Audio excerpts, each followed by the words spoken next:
Sa'yo, wala? Wala po, wala akong iniisip na ganun kasi pag-akyat namin, lasing na kami eh. Galing kasi kami sa baba nag-inom, tapos sabi ng nagtanong ako kung may okay pa ba sa taas eh. Pag-akyat kami sa taas kasi gusto din namin magkanta ba.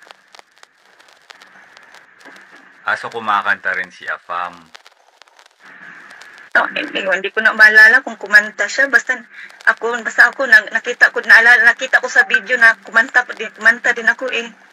Kasi yung buong pangyayari sa hindi ko masyadong maalala eh. Nakainom ka ng champagne, no? Nakailan po ba kayo ng champagne nun, ma'am? 4 po. 4? Ang lupit mo, ma'am. Nakakaisang bote lang ako ng champagne. Lasing na ako. Dalawa kami noon. Grabe nga yung inuman namin noon. Ma'am, naisip mo ba kung paano maapektuhan ang reputasyon mo at pamilya mo after the viral video?